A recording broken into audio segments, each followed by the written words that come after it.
Fala galera, bom dia, boa tarde, boa noite, professor Rafael aqui. No vídeo de hoje eu vou te dar 10 temas, sim, 10 temas que você não pode ir sem saber para a prova de Ciências Humanas do Enem. Eu vou te dar aqui 10 temas que vão aparecer em ao menos 10 questões nessa prova de 2023. Você pode me cobrar, pode voltar aqui ou pode ir lá no meu Instagram, na @prof.rafael, que eu te garanto que esses temas estarão presentes. E sem mais delongas e sem mais enrolação, vamos pro primeiro tema. O primeiro tema, cara, é um tema que está presente na matriz de referência do Enem e que por isso mesmo ele vai cair. Lá na habilidade 24 da matriz de referência você pode ler que uma das habilidades que o Enem cobra é relacionar cidadania e democracia. Nesse sentido, o conceito de cidadania, ele vai aparecer na sua prova. E uma forma pela qual o conceito de cidadania aparece muito, é na história do direito do voto, ou seja, como no Brasil, diferentes grupos populacionais, especificamente as mulheres, obtiveram o direito de voto. Então, muito provavelmente, vai aparecer ou o Código Eleitoral de 1932, ou a Constituição de 1824, ou quem sabe, até mesmo, embora nunca tenha aparecido, a Constituição de 1988, com a garantia de voto, por exemplo, aos analfabetos. Então, seja com o voto das mulheres, lá no Código Eleitoral de 32, seja com o voto censitário em 1824, seja, lógico, com o voto dos analfabetos em 1988, ano em que eu nasci, a ideia de cidadania, ela pode aparecer. Se ela não aparecer no direito de voto, ela pode aparecer a partir de uma chave da cidadania como direito social, ou seja, dos direitos à educação, moradia, saúde, lazer,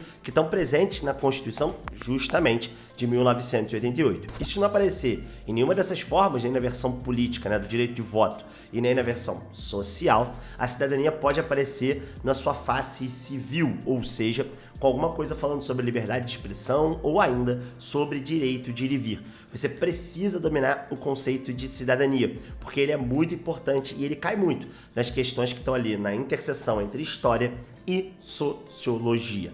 Falando da interseção de história e sociologia, um segundo tema que é muito importante que você saiba é o patrimônio histórico. Na primeira competência da matriz de referência do Enem, há lá muito claramente, na habilidade número 5, que o candidato tem que saber reconhecer o que é um patrimônio histórico e artístico das diferentes sociedades. Então, todo ano no Enem tem ao menos uma questão que vai pedir para você reconhecer um patrimônio, e aí você precisa entender o que é um patrimônio material e o que é um patrimônio imaterial, sendo um patrimônio material todo aquele objeto que tem valor e que você pode, tocar, ou seja, que tem materialidade, que tem um valor histórico, ou ainda um patrimônio imaterial, que é todo aquele bem que não possui materialidade, ou seja, que você não pode tocar e que, logicamente, tem um valor cultural, histórico ou ainda artístico para uma sociedade. Exemplos de patrimônio material: um monumento, um sítio arqueológico, até mesmo alguma localidade como uma praia ou um conjunto arquitetônico. Exemplos de patrimônio imaterial, ou seja, que você não pode tocar: a receita de como fazer queijo Minas, uma dança como frevo, um estilo musical, uma dança como frevo, ou como o samba. Essas coisas são patrimônios imateriais, porque você não pode tocar no samba, ele não possui materialidade. Um terceiro conceito muito importante e que vai cair no seu Enem, aí já referente àquela última competência, que é a competência mais ligada à geografia física, é o conceito de clima, E aí, cara, clima pode cair de uma maneira bastante diversa. Nesse momento você deve estar muito preocupado, porque talvez você não tenha estudado climatologia todo, porque é um conteúdo muito extenso. Mas não tem problema. Normalmente no Enem, clima cai numa perspectiva muito conteudista. Mas, Rafael, como assim? Clima cai numa perspectiva conteudista? Você tá mandando ficar tranquilo? Se fosse interpretação, eu dava conta. Não, calma. O que eu quero dizer com isso é que a menos que você esteja acertando 40, 41, 42 questões, errar uma questão de clima dificilmente vai ser um problema para você. Só foi um problema para mim no Enem Digital, lá em 2020, salvo engano, 2020, foi 2020, que teve uma questão sobre El Niño e eu errei, porque era até uma questão conteudista, mas era um conteúdo muito simples, então acabou sendo uma questão média. Eu tinha acertado 41 questões e eu em teoria, deveria ter acertado aquela questão. Então, estude o básico sobre clima. Você não precisa se aprofundar muito sobre clima, porque a questão normalmente é muito conteudista. E se ela é muito conteudista, bom, na prática, você não precisa necessariamente, né, dominar este tema aí. O quarto ponto importante, e aí já na interseção entre filosofia e história, né, é o conceito de antiguidade clássica. Tanto Grécia como Roma. Grécia e Roma, elas permitem com que os elaboradores das questões do Enem, eles cobrem várias habilidades, tipo a de democracia, né, falando da experiência grega de democracia direta, aquela sobre como as lutas sociais, por exemplo, afetam uma sociedade, e aí fala dos irmãos Graco, por exemplo, em Roma, sobre a reforma agrária, fala das leis, da lei das 12 tábuas, enfim. Você precisa, na prática, dominar alguns conceitos básicos, ou seja, no caso grego, o que é democracia direta, no caso grego, a ideia de cidadania, porque isso pode aparecer lá naquele primeiro conteúdo, né, que eu falei sobre cidadania, quem é cidadão na Grécia, obviamente, e quem é também cidadão em Roma. Muito fora disso, a gente já teve questões que cobraram, obviamente, Mesopotâmia, Código de Hammurabi e outras sociedades antigas, como por exemplo o Egito. Só que quando isso acontece, a questão ela acaba sendo bastante interpretativa, então você não precisa ficar muito preocupado com isso. E ainda, né, nessa chave de antiguidade clássica, a quinta ideia que eu tenho para apresentar para vocês é, obviamente, dentro da filosofia.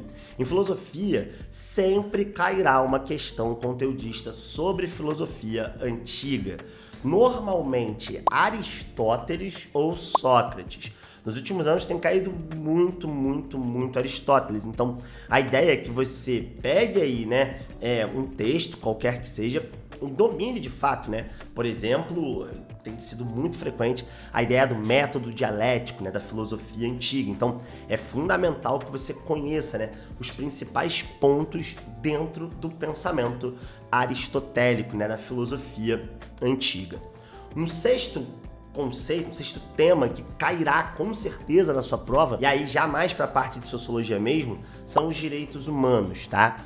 Aqui você só precisa saber que direitos humanos, logicamente, são um conjunto de direitos básicos que todo ser humano tem em qualquer sociedade do mundo, independente da cor, da origem, independente da religião, independente da orientação sexual, e que tornam a gente humano. Então, direito à propriedade, direito à educação, enfim, direitos que são básicos, né? Aqui em direitos humanos, logicamente, tudo que você vai precisar saber é o que é direitos humanos, porque na real mesmo, as questões costumam ser bastante interpretativas e justamente por isso, né, você não precisa de um domínio muito aprofundado do conceito, tá? Costumam, inclusive, essas questões estarem ali na régua da TRI, posicionadas como questões fáceis, questões bastante tranquilas. Na sétima posição, um tema que o Enem gosta muito, e aí pode ser desde Brasil colônia ou chegando até ali, né, ao Império, é o tema da escravidão africana. O Enem gosta muito dos aspectos sociais ligados à escravidão. Então, sobretudo como ela estabelece uma diferente hierarquia no mundo do trabalho, ou ainda como ela estabelece, por exemplo, diferentes níveis de relação entre os próprios escravizados ou ainda entre os escravizados e a Casa Grande. Relações que são, inclusive, no caso dos escravizados e da Casa Grande, bastante ambíguas, né? Porque tem uma questão, inclusive, que é um clássico, que é de uma ama de leite tomando conta do seu senhorzinho, né? E aí essa questão apontava a ambiguidade dessa relação. O Enem gosta muito, né? Ou ainda uma outra questão em que você tem os escravos tigre carregando o balde de cocô e como isso, né, era uma manifestação das hierarquias sociais. Essas questões de escravidão normalmente no Enem sempre aparecem associadas com algumas imagens, então é muito importante que você entenda isso. Para além disso, né, um outro tema importante, além da escravidão africana, é, obviamente, né, nesse oitavo lugar, a famosa geografia urbana, tá? Geografia urbana é um tema que cai muito no Enem, tá?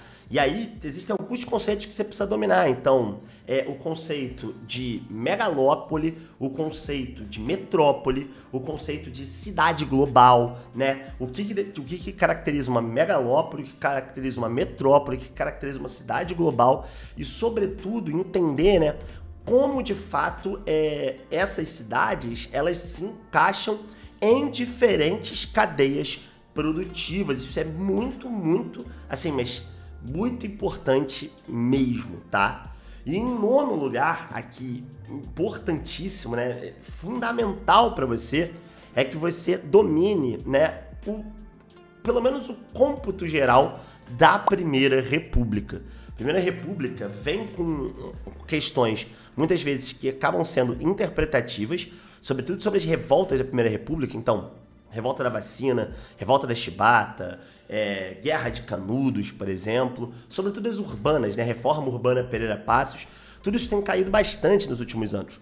O que você precisa saber aí é apenas um domínio do processo. Você precisa dominar apenas o processo. Então, basicamente saber o que é voto de cabresto, basicamente saber o que foi o coronelismo, entender, obviamente, quais são as grandes motivações dessas revoltas do campo, né? No caso, o messianismo, né? E a falta de acesso à terra, no caso de Canudos e Contestado. No caso, obviamente, ali das revoltas das cidades, né? A pouca participação política, a ausência de uma cidadania social efetiva, e é fundamental que vocês compreendam isso, beleza? E por fim, o nosso décimo tema, que é o campeão, obviamente, aí, de presença no Enem, é a questão indígena na América. E aí eu tenho uma boa e uma má notícia para vocês. A má notícia que eu vou começar é que indígenas na América pode cair de uma perspectiva muito contemporânea. Então pode cair aí a questão dos indígenas, por exemplo, no Equador, como caiu no Enem de 2021. Só que se cair dessa forma, a questão vai ser bastante interpretativa. Então, o que você precisa dominar, né, sobre a questão indígena é basicamente, né, a questão sobre os direitos dos indígenas, de demarcação de terras indígenas, que é bastante importante, que é bastante presente no Enem, e, lógico, a questão indígena na América colonial. E aí sim, né, Império Inca, né, Confederação Azteca, e, lógico, né, o que aconteceu com os indígenas na conquista da América Portuguesa e também da América Espanhola. Se você ficou desesperado com todos esses temas que eu te falei aqui na prova de humanas, Sociologia, Filosofia, História e Geografia, eu tenho um convite para te fazer. Nesse final, nessa reta final, para você que chegou aqui até o final desse vídeo, o Plano do Gabarito está com uma operação de reta final, em que a gente não está focando tanto nos conteúdos, mas sim nas habilidades e nas competências que você precisa dominar para fazer a prova de Ciências Humanas. Se você quiser conhecer a nossa operação de reta final nessas 2 próximas semanas, aumentar consideravelmente seu número de acertos, clica aqui no primeiro link e vem para nossa operação de reta final. Ela foi pensada justamente para você, que está nesse mês final aí, conseguir estudar com eficácia para a prova de humanas do Enem. Bom, galera, esse foi o nosso vídeo com spoiler aí para o Enem de 2023. Eu espero que vocês tenham gostado. Caso vocês tenham gostado, deixe seu like aí e compartilha com aquele teu amigo que não tem ideia do que cai na prova de humanas do Enem. E se você continua com dúvida, eu vou deixar um vídeo aqui, né? Uma playlist, na verdade, com técnicas de resolução para a prova de Ciências Humanas do Enem. Então é isso, galera. Um forte abraço para vocês e a gente se vê na próxima.